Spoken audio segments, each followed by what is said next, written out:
Бейиш нуру. Атасының қызы Азрети Фатима разиаллоху анха. Ражап айы бүтіп Шабан айы кирип келди. Сүйүктүү пайгамбарыбыз саллаллаху алейхи вассалам бул айлар боюнча Ражап Аллахтын айы, Шабан менин айым, Рамазан үммөтүмдүн айы деп айткан. Пайгамбар айы аталган бул айда пайгамбарыбыздын жашоосунда өзгөчө орду бар болгон сахабалардан ооз ачсак деп ниет кылдык. Тагыраагы Ахли Байттан. Ахли Байттын энеси бейиштеги улуу 4 аялдын бири Азрети Фатима энекебиз. Ооба, бинти Абуха, башкача айтканда атасынын кызы. Умму Абуха атасынын апасы, пайгамбар урпагынын тамыры. Азрети Алинин жубайы Хасан жана Хусайындын разиаллоху анхум. Энеси Азрети Фатима разиаллоху анханы айтып беребиз бүгүн. Аллах элчисине баарынан да көбүрөөк окшогон ал болчу. Азрети Айша энебиз Аллахка ант болсун, эч кайсы кыздын атасына мынчалык окшогондугун кезиктирген эмесмин деп айтат. Күлүүсү да, ыйлоосу да, баскан турганы да, сүйлөгөнү да дал эле пайгамбарыбыз саллаллаху алейхи вассаламдын көчүрмөсү болчу. Ал атасынын кызы эле.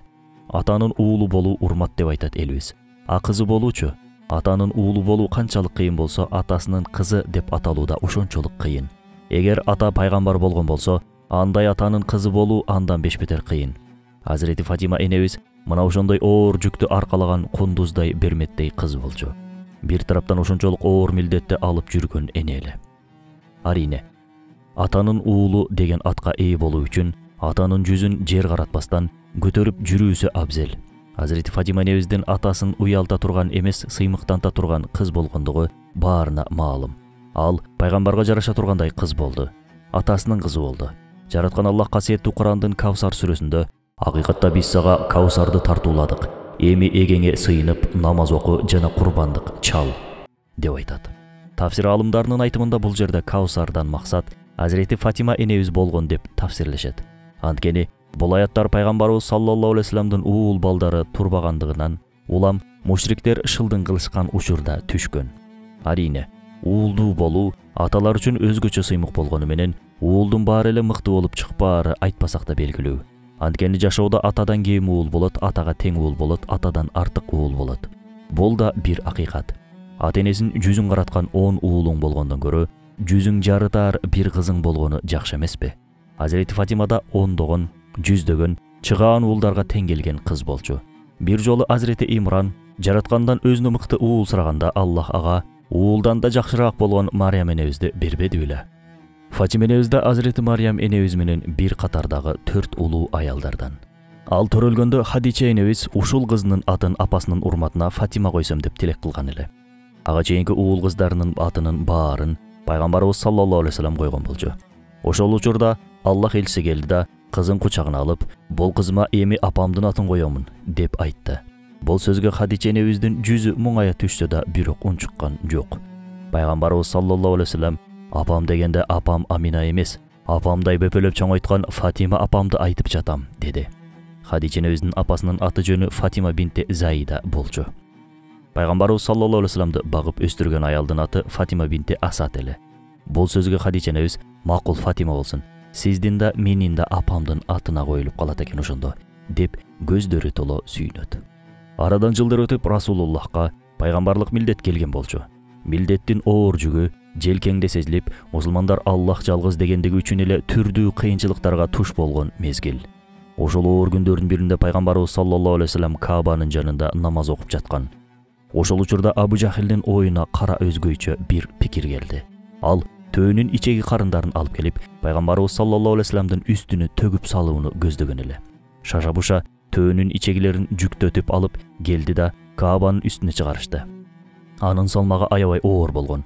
Аны бир адам көтөрө алчу эмес. Анын астына бирөө калып кете турчу болсо, дем жетпей тумчукмак. Ансыз деле алардын максаты ошол болчу. Андыктан пайгамбарыбыздын үстүнөн ылдый шыпырта төгүп салды, колуң сыңгыр. Ал учурда чарасыздык өкүм сүрүп турган. Мындайга каршы баш көтөрүп чыккыдай мусулмандардын саны өтө эле аз болчу. Андыктан ар кандай кысым жана азаптардын ичинде эзилип жатышкан. Коркууларынан улам эч ким бир нерсе кылууга батынып даай алган эмес.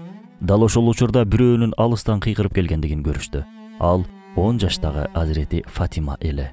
Чуркап келди да Bir тараптан ыйлап, bir тараптан кичинекей колдору менен атасынын үстүндөгү оор карынды түрткүлөп жатты бечара. Бир сөз менен айтканда канчалаган эркектердин кыла албаганын кылып жатты. Атасын бекем кучактап, "Атаке, муну сага эмне үчүн кылышат?" деп сурады ыйламсырай. Атасы да Фатимасынын көз жашын арчып, "Капаланба кызым. Аллах атаңдын аракеттерин текке кетирбейт", деди кызын сооруту. Азирет Фатима да көңүлү жаралуу болуп тургандыгына карабай, атасын жооткотуу менен алек. Ошол учурда сахабалар Аллахтын кулу катары эмне гананы көрүшкөн жок. Ислам тарыхындагы биринчи бойкотту мушриктер бизге көрсөтүшкөн ошондо. Өзөк жалгаарга эч нерсеси жок, күндөп түндөп ачка калган учурлар болгон дешет сахабалардын. Фатима энебиздин өлүмүнө себеп болгон оору ушул учурларда бойкоттон мурас болуп калган экен. Эркекти жокчулук менен, кызды токчулук менен тарбиялаш керек дейт го. Бул жокчулуктун айынан бузулуп кеткен кыздардын шылтоосу болсо керек. Эмесе адам жокчулукта да токчулукта да өз адамдыгын сактап калуусу абзел. Антпесе жокчулук, материалдык муктаждык кимдин гана башында болбойт. Пайгамбарыбыз саллаллаху алейхи вассаламдын сахабалардын айрым колунда жок адамдардын жашоосундагы жокчулукту айта кеткенде, биздеги жокчулукту, биздеги муктаждыкты айтууга деле уят болуп калат. Бирок адам баласы ар дайым эле бир түшүнүктө жүрбөйт. Бүгүнкү түшүнгөнүн эртең унутат. Улам эле чыгып алып акыйкаттарды айтып жатсак, бизди өз напсысын жеңген периште көрүп албаңыздар. Биз да адамбыз. Биз да дүйнөгө бой таштаган сезимдерибиз бар. Биздин да айланабызда шапар тээп ойноп жүргөн бардар адамдар бар. Ошондо сенден да кедейлер көзүңө көрүнбөй, колуңдагы неематтар унутулуп, дүйнө өтүүчү, биз убактылуу конокпуз деген сөздөр таасир бербей калганда, өмүр бою жокчулукта жашап өткөн ахли байт эске келет. Жакырлыгым, сыймыгым деген пайгамбарыбыз саллаллаху алейхи вассалам эске түшөт. Бай болуу жакшы болгондо, бай болуу парыз болгондо алар бай болмокта деп өзүңдү жооткотосуң. Кызды токчулукта тарбиялаш керек болгондо пайгамбарыбыз саллаллаху алейхи вассалам да кызына токчулукту гана көрсөтүп чоңойтмокта дейсиң. Фатима энебиз ошондой жокчулуктун ичинде кандай гана гүл болуп жетилди. Казанда болсо чөмүчкө чыгат дегендей, адамдын дээриндеги жокчулукта, токчулукта да билинип калат. Пайгамбарыбыз саллаллаху алейхи вассалам байлыкка канчалык умтулбаган адам болгон болсо, Фатима энебиз да дал ошондой эле.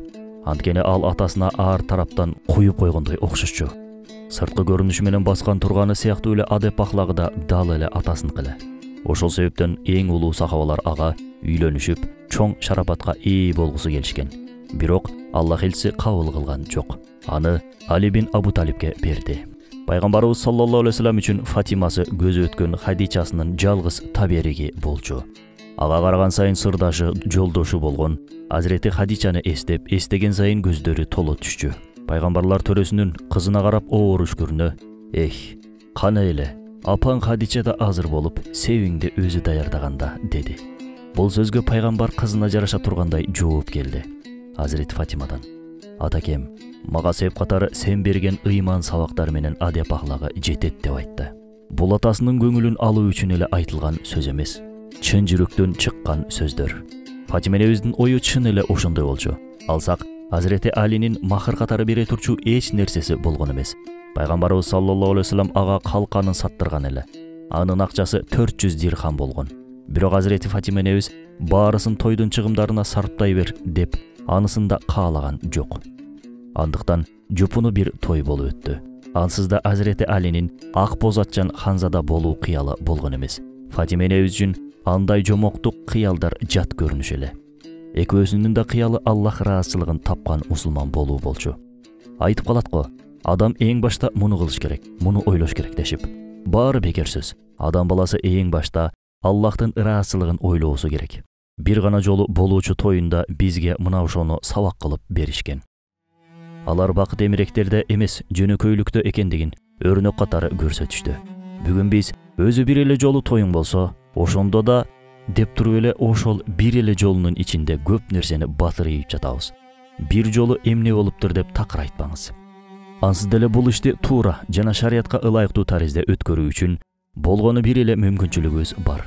Той элге сөз болуу үчүн эмес, душмандын ичин күйдүрүү үчүн эмес, никени элге жар салуу үчүн берилет. Бирок тойго болгон кыялдар, ага карата күтүүлөр максимум деңгээлде болгондуктан шүгүр жок. Шүгүр жок болгондуктан кийин бактылуулук да жок. Азирети Али менен Фатима энебиздин тою тойлордун эң жупунусу, бирок эң улуусу жана эң нурдуусу болду. Келгендерге жыпар жыттар, бал шербеттер жана курма тартылды.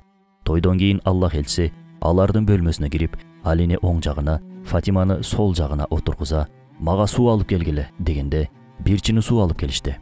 Фалак менен Нас сүрөсүн окуп аларга дуасын кылды да, колун сууга малып, жеңил гана үстүлөрүнө чачты.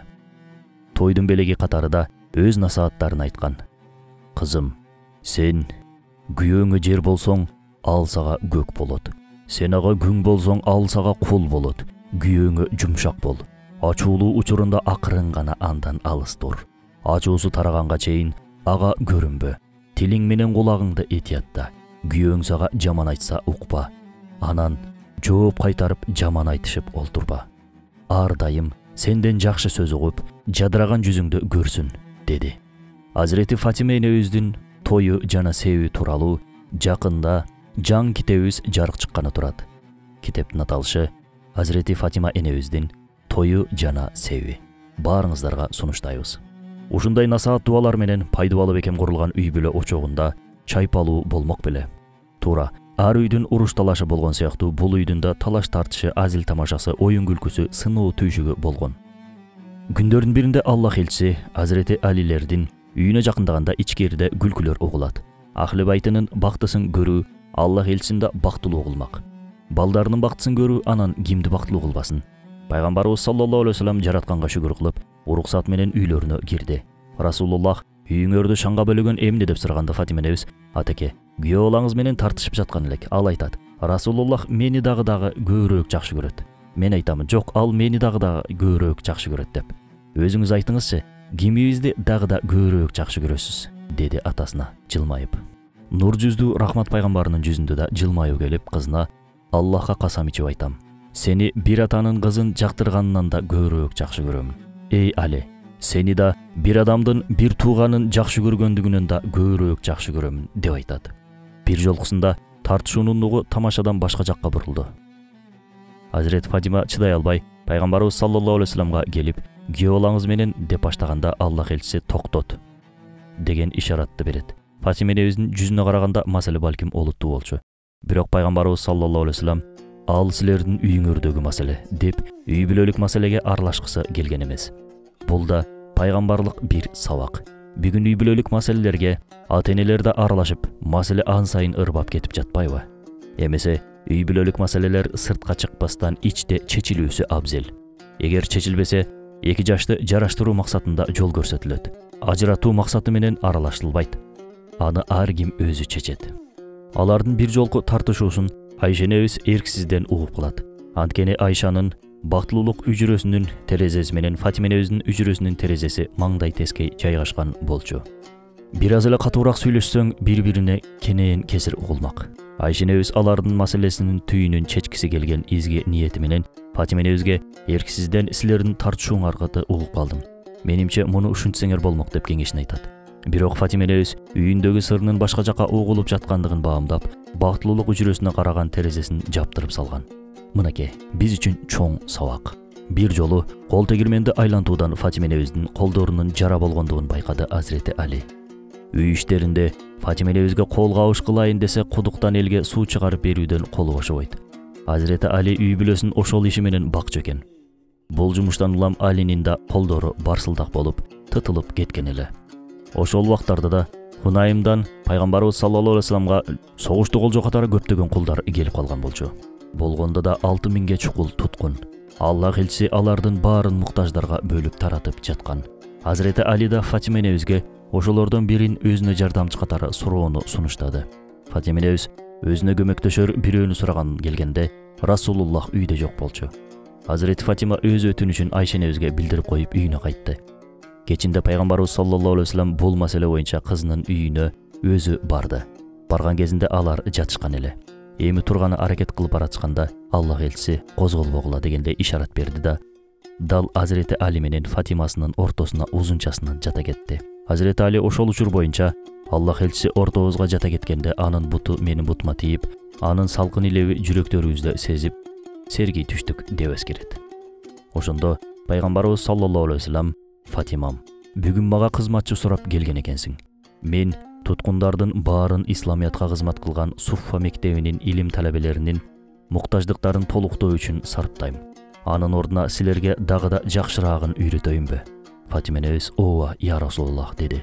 Күн сайын жатаардан мурун 33 жолудан Субханаллах, Альхамдулилла, Аллаху акбар деп айткыла деди да, эй кызым Фатима, Аллахка моюнсун. Эй кызым Фатима, күйөөңө моюнсун деп айтты. Аллах элчисинин акыркы сөзү аялдарга жакпоосу мүмкүн. Бирок акыйкат ушул. Сиздер Европанын менменсинген сөздөрүнө кулак салбаңыздар.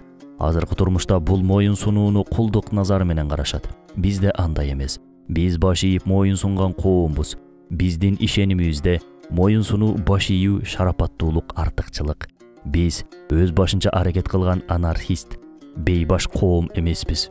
Аллахка моюнсунабыз, пайгамбарыбызга моюнсунабыз, анын мураскери болгон кылымдын аалымына моюнсунабыз. Жаран катары эл башчыбызга, аял катары күйөөгө, бала катары ата-энебизге моюн сунабыз. Ошондо Аллах элчиси эмнеге кызы Фатимага бир кызматчы берип койгон жок деп сурай турчу болсоңуз, Расулуллах Ахли байттин ар дайым дүйнөлүк зыйнаттардан алыс кармаган. Анткени пайгамбар үй бүлөсү динден сүйлөшөт, бирок диндин аркасы менен акча таап жан бакпайт. Ошол себептен аларга зекет садака алуу харам, а башкаларга мүмкүн. Мисалга, алтын эркектерге харам болгону менен аялдарга жайыз уруксат. Себеп аял жесир кала турчу болсо ошол баалуу асем буюмдарын сатып күн көрөт. Ошол себептен шарият аялдарга алтын алмас сыңдуу асыл таштарды колдонууга чек койгон эмес. Бирок пайгамбарыбыз саллаллаху алейхи вассалам ушуга да кызына уруксат берген эмес. Бир жолкусунда Фатима энебиздин билезик тагып келгенин көргөн Аллах элчиси тозоктун чынжырын тагып алдыңбы деп жактырбаган экен. Ооба. Унаабыздын ылдамдыгын тездеткен сайын айрым аракеттерден автоматтык түрдө чектелишиңиз керек болуп калат го. Анткени бир аз эле кайдыгерлик аянычтуу абалдарга алып келүүсү ыктымал. Дал ошол сыяктуу эле Аллахка жакындаган сайын башкаларга мубах уруксат болгон айрым амалдар бизге арам болуп калуусу мүмкүн. Бул да пайгамбар кызы болуунун, анын ахли байты болуунун чоң жоопкерчилиги. Пайгамбарыбыз саллаллаху алейхи вассалам Азирети Алини, Фатима энебизди, балдары Хасан жана Хусайнды кучагына алып, булар менин ахли байтым, Аллахым аларды тазала деп дуа кылган. Исламияттын кандай жакшы жактары жайылган болсо, анын тамыры ахли байт. Бүткүл чоң аалымдар ушул тукумдан келген. Имам Раббанилер, Абдулкадир Гейланилер, Шахы Накшбандилер, Мевлана Жалалиддин Румилер, Бадиюззамандар баары ахли байттын урпагынан. Андыктан аларды сүйүү да динибиздин бир бөлүгү. Кээде комментарийлерде Бадиюззаманды кошпой эле койбойсуңарбы дегендерди окуп калабыз. Эмнеге? Сөзү жакпайбы же өзү жакпайбы? Өзүн жактырбасаңызго балким маселе болбосу мүмкүн. Анткени Бадиюззаман Сайд Нурси өз боюнча мен өзүмдү жактырбаймын, мени жактыргандарды дагы жактырбаймын деп айткан. Эгер сөздөрү жакпай жатса, анда табиятыңызда бир маселе бар. Анткени анын сөздөрү жазгандары Куран аяттарынын ачыктамалары, тафсирлери, Куран деңизинин тамчыларынан. Ошол жактан алынган сөздөр. Бир сөз айтылса айткан адамга эмес, айтылган сөзүнө караш керек эмеспи? Биз да Бадиюззаман десек анын өзүн айтып берип жаткан жокпуз. Анын сөздөрүн айтып, элди ошол сөздөргө кызыктырууга аракет кылып жатабыз. Пайгамбарыбыз саллаллаху алейхи вассалам аалымдар менин мураскорлорум деп айтат. Рас пайгамбарыбыз Мухаммад саллаллаху алейхи вассаламдан кийин пайгамбар келбейт. Анын жолун элдин аң сезимине ылайыктап түшүндүрүп берер аалымдарга муктаждык бар. Мына ошол аалымдардын эң чоңдору, эң күчтүүлөрү, эң улуулары ахли байттан чыгат. Ахли байтты сүйүү болсо ыймандан. Ахли байттын үйүндө көбүн эсе ачкачылык өкүм сүрчү. Ошол ачкачылык сыноолорунун биринде Фатима энебиз балдарынын ыйына чыдай албай Расулуллахтын жанына келет. Сүйүктүү пайгамбарыбыз саллаллаху алейхи вассалам Фатима разияллаху анхунун эшик кагуусунан дароо тааный алды. Ордунан секирип турду. Бул Фатиманын эшик кагуусу деди да эшикке чуркап кызын тосуп алды. Аны өөп жыттай колунан жетелей ордуна отургузду. Не болду кызым деп сурады. Бирок жооп жок. Кантсин?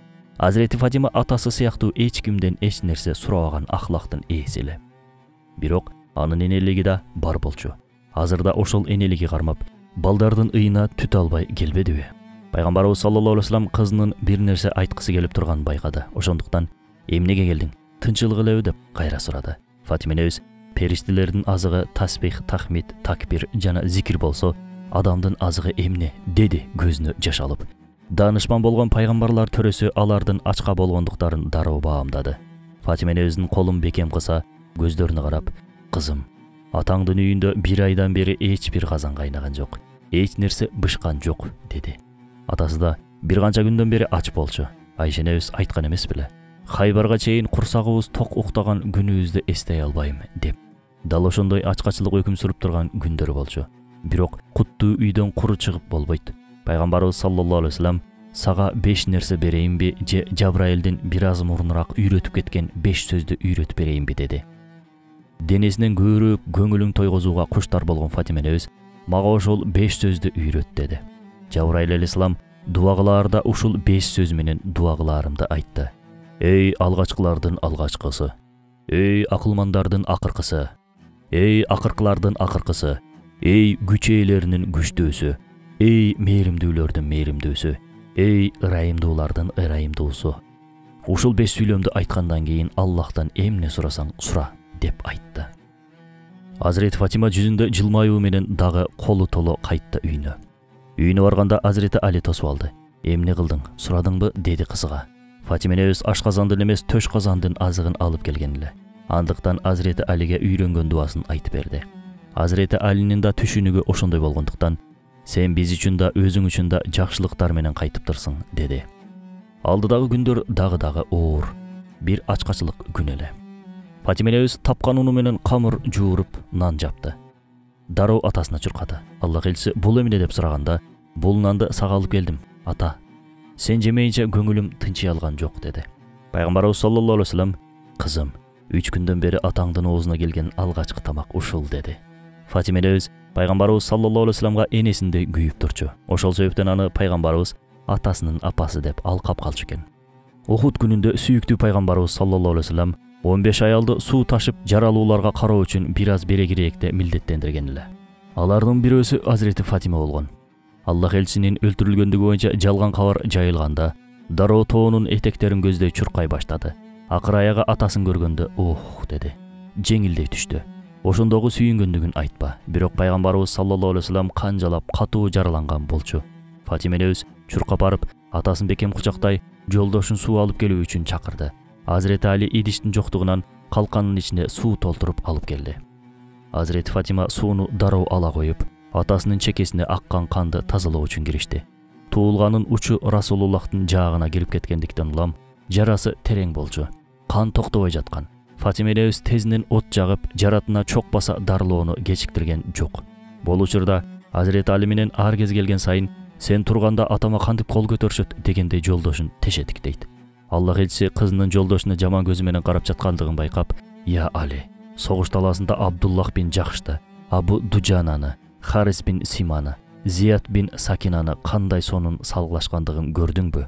Алар да кудум эле сен сыяктуу жакшы согушушту", деди. Алинин күнөөсү жок экендигин Азирети Фатимага билдирүү үчүн. Расулуллах Фатимасын атасынын кызы, атасынын апасы деп эркелетчү. Пайгамбарыбыз саллаллаху алейхи вассаламдын Фатима энебизден башка бардык балдары Расулуллахтын көзүнүн тирүүсүндө кайтыш болгон. Жакшылыгында да, жамандыгында да ар дайым аталап, жанында жүргөнү Фатимасы болду. Ошол себептен да аны эч кимге капа кылдырчу эмес. Бир жолу Азирети Алини экинчи аял алам деп жатат деп аразданып келет. Ошол учурда Азирети Али Абу Жахилдин кызы Жувайра менен үйлөнүүнү ойлоп жүргөн. Азирети Алиге өзүбүздүн көз карашыбыз менен карап, жаңылышпайлы достор. Анткени анын экинчисине үйлөнүүдөгү ниети менен биздин бир канчасына үйлөнүү ниетибиздин ортосунда ат менен төөдөй айырма бар. Бирок бул жакта көңүлү ооруганы да Фатима энебиз эле. Пайгамбарыбыз саллаллаху алейхи вассалам менен Азирети Алинин ошончо кыйынчылыгында кебелбестен алардын жанында болгон Фатимасы. Андыктан Аллах элчиси бул кабарды жактырбады. Азирети Али да отурган жамааттын ичинде Пайгамбарыбыз саллаллаху алейхи вассалам Али разияллаху анхунун атында атабай, ошол адамдын баласына айтып койгула: "Аллах элчисинин кызы менен Аллах душманынын кызы бир никенин астында болбойт. Эгер ошончолук эле кааласа, Фатима менен ажырашып, каалаганы менен үйлөнө берсин. Фатима менин бир бөлүгүм. Аны кубанткан мени кубанткан, аны капаланткан мени капаланткан", дейт. Бул жерде Аллах элчиси эмне үчүн өз кызынын күйөөсүнө экинчисин алууга тыюу салды да, башкалардын кыздарынын күйөөсүнө андай тыюу салган жок деген суроо эркектерге келбесе да, айымдарга келсе керек.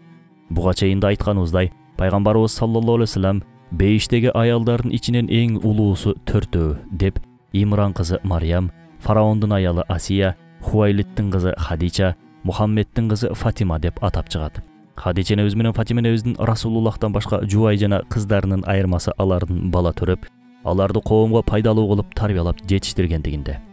Аялдардын негизги иштеринин бири да мыкты эне болуу. Эсиңизде болсо, пайгамбарыбыз саллаллаху алейхи вассалам да кезинде Хадичанын үстүнө аял албайм деп экинчисине үйлөнбөй коет. Демек, маселе пайгамбар кызында болуш эмес, маселе Хадича Фатима болушта. Адам эмне үчүн бүлөгүтөт? Бакыт табуу үчүн жана туяган калтыруу үчүн. Хадича энебиз да Фатима энебиз да өз жолдошторуна бул экөөсүн тең тартуулаган аялдар болушкан. Азирет Али Фатима энебиз боюнча Фатиманын жүзүнө карасам баардык дарттарымды унутам деген эмес беле. Чыныгы аялдагы күйөөсүнө бүт дарттарын унуттуруп, жаркылдап тосуп алган аял деп айтсак, пикирибизге ким кошулбайт?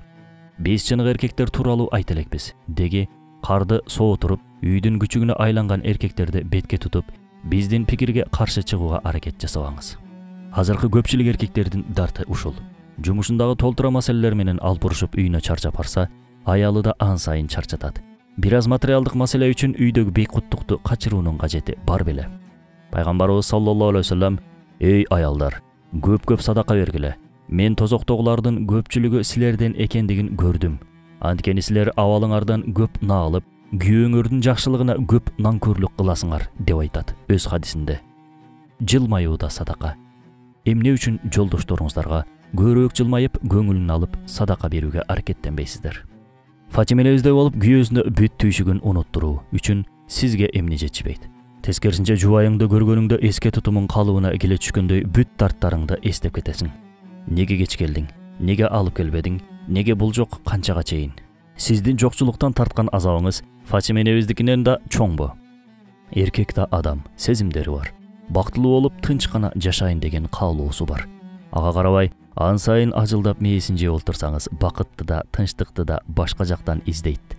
Андай учурда миңдеген тыюу салган мыйзамдарыңыз да пайда бербейт. Аялды келтектеп урбайт, аялды аял менен урат дешет көптү көргөндөр.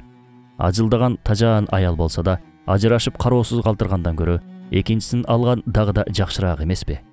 Болбосо Хадича энебиздей, Фатима энебиздей бирөөсү менен башың байлап, өмүрүңдү ошондой аялдын жанында өткөрүүгө эмне жетсин? 3-4 аял алуу сүннөт болсо, Хадича энебиздей аялга топук кылып жашоо да сүннөт. Эгер сиз Хадича энебиздей, Фатима энебиздей аял болгонуңузга карабай, жолдошуңуз нанкөрлүк кылып, экинчисин алып жатса, кайгырбаңыз. Ар бир адамга Кудай бар. Демек, Аллах күйөөңүзгө өзүнө ылайыктуусун туш кылып жатат. Пайгамбарыбыз саллаллаху алейхи вассалам Мадинадан ар кетээринде эң акыркы коштошоор кишиси да, эң биринчи көрүшөр адамы да Азирети Фатима болчу. Алсак, Хайбардан кайтышында Набави мечитине барып, ал жакта сүннөт катары 2 рекет шүгүр намазын окуду. Андан чыгып кызы Фатиманыкына бет алды. Азирети Фатима да сыртка чыгып атасынын жолун карап отурган. Атасынын келгендигин угаары менен үйүндө олтура албай атасынын жолун утурлап чыккан болчу. Пайгамбарыбыз саллаллаху алейхи вассаламды көрөөрү менен чуркап барып мойнуна асылды. Ошол жерде Азирети Фатиманын ордунда болууну ким каалабасын? Аллах элчиси тарабынан ушунча сыгылууну ким каалабасын? Бул мүмкүнбү? Ооба, бул мүмкүн. Дал ошондой көрүшүү учуру бейиште Аллах элчиси менен биздин ортобузда болуусу мүмкүн. Элестетип көрүңүз, алыстан пайгамбарыбыз саллаллаху алейхи вассаламды көрдүңүз. Анас бин Маликтин айтканы сыяктуу түндүн караңгылыгын жарыткан, толгон айдан да жаркыраган жүзү, жымың-жымың көздөрү менен алыстан сизди карап жатат. Анын караштарынан деңиздей толкунданып, бутуңуздун астындагы топуракты жыртып ичидей чуркап бара жатасыз. Мен келдим, я Расулалла деп бакырып кыйкырып алган сиз демеле. Ал дагы сизге кучагын жайууда, келе кой, мен да сени сагындым деп жатат. Чуркап барып бекем кучактадыңыз. Мындан да жакшыраак жолугушуу барбы? Баарысын артта калтырып, нур жүздүү, гүл жыттуу пайгамбардын төрөсүнө жетиштиңиз. Арман күйүттөрүңүздөн эч нерсе калган эмес. Мына ошол жолугушууда Аллах элчисинин да сизге куштарлана келүүсүн кааласаңыз, Азирети Фатимадай болуу керек эмеспи? Куран айткандай: "Эй мусулмандар, силерден мурункулардын башынан өткөн сыяктуу сыноолор келбестен туруп бейишке кирем деп ойлойсуңарбы? Аларды ачарчылык, оорулар баскан жана титиретишкен. Өзүбүзгө бир карайлы. Алардын дартына окшогон дарт бизде барбы? Бар болгон болсо ошол көйгөйгө Фатимадай мамиле кылып жатабызбы?" Устат Бадиузамандын айтканы сыяктуу, ушул кыска убактылуу өмүрүңдү убактылуу нерселерге сарптасаң убактылуу болосуң. Түбөлүктүү болуу үчүн түбөлүктүү нерселерге сарпта. Андыктан өмүрүбүздү түбөлүктөштүрүү үчүн Пайгамбарыбыз саллаллаху алейхи вассаламдын жолунан кеткен Азирети Фатима энебиздей болушубуз абзел. Биз дагы ал сыяктуу Расулуллахка окшошууга аракет кылсак, пайгамбарлар төрөсү болгон Мухаммед саллаллаху алейхи вассалам бизди да дал ошондой кусалык жана куштарлык менен кучактайт. Баягы учурга дагы кайтып баралы. Ата менен кызы бири-бирин сагынышкан эле. Азирети Фатима Аллах элчисинин чарчаңкы абалын көрүп ыйлай баштады. Атасынын үстүнө булганган чаңдарды какканча "Ата" деди. "Бул кыйынчылыктар качан бүтөт? Бул түйшүктөрдөн качан кутуласыз? Эч бактылуулук жүзүн көрбөйсүңбү, ата?" Пайгамбарыбыз саллаллаху алейхи вассалам: "Сабыр кыл, кызым. Жакынкы учурда Алла атаңдын атын жер бетиндеги ар бир чатырга, ар бир үйгө же сый менен, же ый менен киргизет" деп айтат. Туура. Бүгүн эч кааласа да, каалабаса да үйүндө азан үнүн, андагы Мухаммед атын сөзсүз угат. Азандын үнүнөн айрымдар оңтойсуз болса да, бул куттуу ысым бул өлкөгө сый менен кирип келди, альхамдулилла. Пайгамбарлуу күндөр жыйынтыкталып жаткан. Фатима энебиз өлүм төшөгүндө жаткан пайгамбарыбыз саллаллаху алейхи вассаламдын башынан кете албай турду. Ыйлайт, сыздайт. Атасын такыр эле коюп жибергиси келбейт. Пайгамбарыбыз саллаллаху алейхи вассалам анын кулагына жакындап, эч кимге айтылбай турган сырдай кылып жакында өлөөрүн айтты. Азирети Фатиманын ыйы ан сайын күчөп, өзүн кармана албай калды. Аллах элчиси дагы Фатимасынын кулагына жакындап, өлүмдөн кийин ага эң биринчи келе турчу киши Фатима болоорун айтты. Бул кабар Азирети Фатиманы жылмайтып, ыйлаткан эмес. Болбосо өзүңүз элестетиңиз. Сиздин түшүңүзгө көзү өтүп кеткен атаңыз кирди дейли. Ал сизге "Жакында жаныма келесиң" десе, кантип ойгоносуз? Жүрөгүңүз дүкүлдөп, өлүм коркуусу дене боюңузду бир каптап өтөт. Мындай кабарга ким гана сүйүнүп кубануусу мүмкүн? Баласын жоготкон эне гана бул кабарга сүйүнүп жылмаймак. Мына Фатима энебиздин энелиги, мына атасынын апасылыгы. Ал пайгамбарыбыз саллаллаху алейхи вассаламдан кийин эле о дүйнө аттанаарын укканда жымыңдап жылмайды. Ансыз деле Фатима энебиз пайгамбарсыз Мадинага чыдай алмак эмес. Акыр аягы ошол күн келип жетти. Айша энебиздин ач кыйкырыгы Мадинанын абасын жарып өттү. Арышты тетирете өлүм кабарын жар салды. Аллахтын сүйүктүүсү, пайгамбарлар төрөсү дүйнө салган болчу. Кыйкырыктар көккө көтөрүлүп, ар бири ар жерде силeye катышты да калышты. Ар биринин жүрөктөгү күйүтү пайгамбарга болгон сүйүүсүнчөлүк эле. Мадина эч качан мынчалык көз жаш төккөн эмес болчу. Бул жолкусунда тоо таш, жер көк, жада калса мечиттеги дуалдар дагы боздоп ыйлагандай турду. Баары жетим калган сыяктуу өксүк жашоосунун маанисин жоготкондой нес. Баарынын жүрөгүн жалмап өткөн бул азап Фатима энебизде жан чий өткөн эле. Бир учурда Анас бин Малик менен кез келишти. "Эй Анас, менин атамды жерге бердиңерби?" деди. "Ооба" деп жооп берди Анас. "Сен дагы атамдын кабырына топурак салдыңбы?" "Ооба." "Эй Анас, аны топурак менен көмүүгө колуңар кантип барды? Бул нерсе көөнүңөргө кантип сыйды?" деди. Азирет Анас өкүрүп бакыруудан оозуна бир сөз келген жок. Фатима энебиздин жүрөгү күйүп, өрттөнүп, "Башыма ушундай бир кара түн түштү. Эгер бул кара түн күндүн башына келген болгондо, анда күн да түнөрүп түнгө айланмак" деди. А бизчи? Аллах элчисинен болгон ажырымыбыз дагы да чоң. Бирок кусалыгыбыз менен сагынычыбыз да ошончолук чоңбу? Пайгамбарыбыз саллаллаху алейхи вассаламды эмне мынча көп унутабыз? Эмне мынча тез кайдыгерликке түшөбүз? Фатима атасынын колдорун сагынды. Ал Фатимасынын колдорун кочуштап кармап алып, башта колдорунун сыртын, анан ичин өөр эле. Азирет Фатима ушул тапта атасынын мээримине зар болуп турган. Сахабалар бул азапты көтөрө албай, баары бүттү деген учурда Азирет Абу Бакыр ошол унутулгус сөздөрүн айтты. "Кимде-ким Мухаммедке сыйынып жүргөн болсо, билип койсун, ал өлдү. Кимде-ким Аллахка сыйынып жүргөн болсо, билип койсун, ал тирүү жана түбөлүктүү." Сахабалар өздөрүнө келе түштү. Исламиятты жайуу мүдөөсү уланып жатты. Пайгамбарыбыз саллаллаху алейхи вассаламдын туусун алып, аны бүт дүйнөгө жайуу милдети алардын мойнунда эле эме. Бир канча убакыт өтүп, сахабалар бул абалга да көнө баштады. Бирок бир киши такыр көнө алган жок. Аллах элчиси кайтыш болгондон кийин Фатима энебиздин жылмайганын эч ким көргөн эмес. Ал атасына ушунчалык байланган эле. Арадан 6 ай өтүп өтпөй ошол гүл дагы соолоду. Бирок гүл үчүн бул соолуу эмес, сүйүктүүлөр сүйүктүүсүнө жетүү болчу. Фатима энебиздин артында пайгамбарыбыз саллаллаху алейхи вассаламдын райхандары, эстеликтери, жакуттары, Хасан жана Хусайн үммөткө аманат катары калды. Үммөт болсо бул өзгөчө аманатка кандай ээ чыккандыгын кийинки чыгарылыштарда сөз кылабыз иншалла. Ага чейин Барыңыздарды Аллахқа аманат кылдык. Ассаламу алейкум ва рахматуллахи ва баракатуху.